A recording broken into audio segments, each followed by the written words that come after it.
So I wanted to talk about this knife. This came from Kyle Betleon. He's a relatively new knife maker. He sent it to me to have a look at, and I told him I would. I've had it for a while, and it's about time I mention it.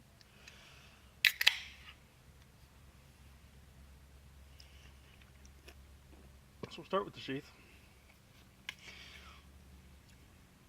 Kydex. Not my first choice in a sheath, but this is fairly well done. Fairly even. I know a couple of them that were discussed. This part wasn't very even. Symmetrical, I suppose. The Tek-Lok is something that I like. I've never used one before, but I found it very handy. When I first got the knife, I set it up horizontal carry, and I've been carrying it behind my back on my belt. And it's not a bad way to carry. It's not intrusive. It works pretty well. The only problem I find, and I don't know, I think it may be because the Kydex wasn't hot enough when it was pressed. I don't really know. Maybe it was too thick. I really don't know, because I don't have a lot of other Kydex sheets. I've only got like 2, so I don't have a lot to compare it to. But it's kind of not necessarily, not always sure when you're putting it in if you're going in the right way. Like, it always seems to go in, but it's not. It's kind of a little bit vague, maybe is the way to describe it. Functionally, it works fine. Doesn't affect its performance. The only problem with having it behind your back is, one time I actually stuck the knife in like this and sort of wedged it in between my belt and the Tek-Lok, like that. Again, that was just user error as opposed to anything else. Yeah, it's not. There's nothing wrong with the sheath per se. I mean, as I say, the symmetry's good on it. I mean, if that's even an issue, I don't think it is in general. Again, I like the setup for the Tek-Lok. I've had it both ways. Even had it so it would carry upside down and it doesn't fall out. I mean, the knife clicks in, it doesn't rattle, it doesn't move. It's nice.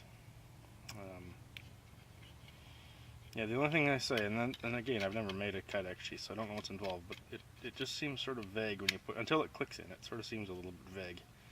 But again, that's not a complaint. It's just something I noticed.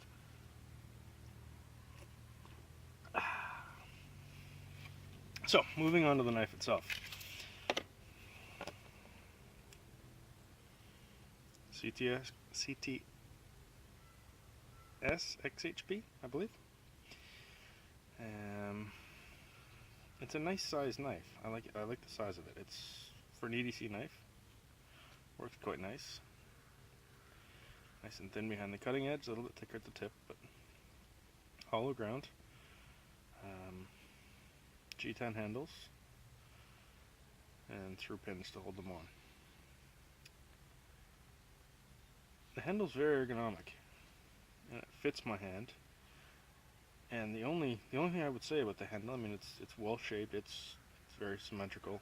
I guess the layered G10 makes it easy to sort of see where you're taking it off and leaving some. So, anyways, the only complaint, and this is a problem I have with almost all knives, is that this portion here, where this finger goes, isn't big enough for me to actually grip.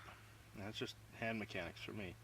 But when I grab the knife and squeeze as hard as I can still move it in my hands, because I can't get any purchase sort of here.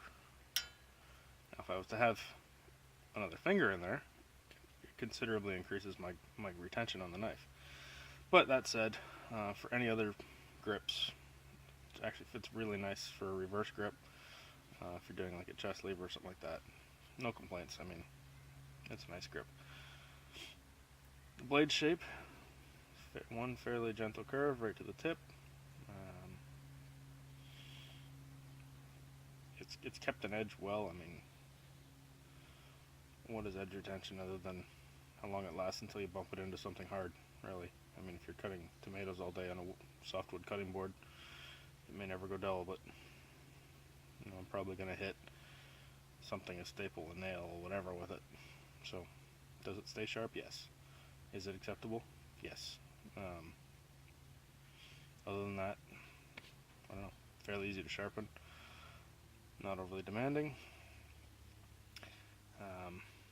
Couple small Oops, yes it is sharp. A couple small issues here, just fit and finish things. Grind lines don't quite line up.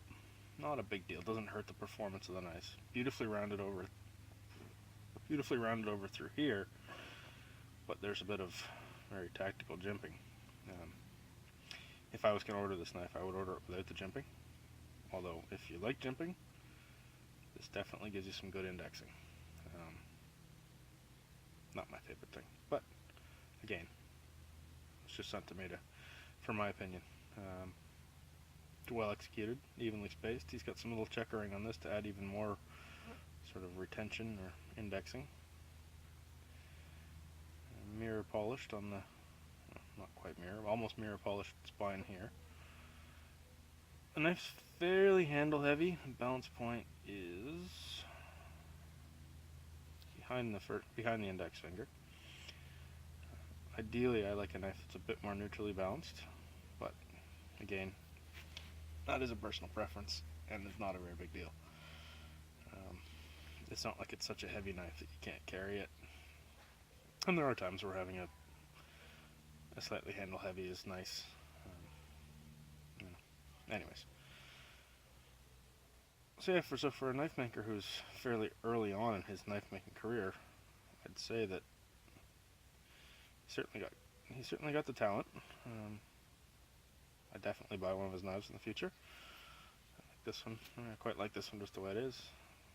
I wouldn't change anything. I mean, I'd get rid of the jimping, but maybe make this a bit thicker through here. But I like the design of it. It's a functional knife, and I'm sure that we'll be seeing a lot more really good things from our friend Kyle.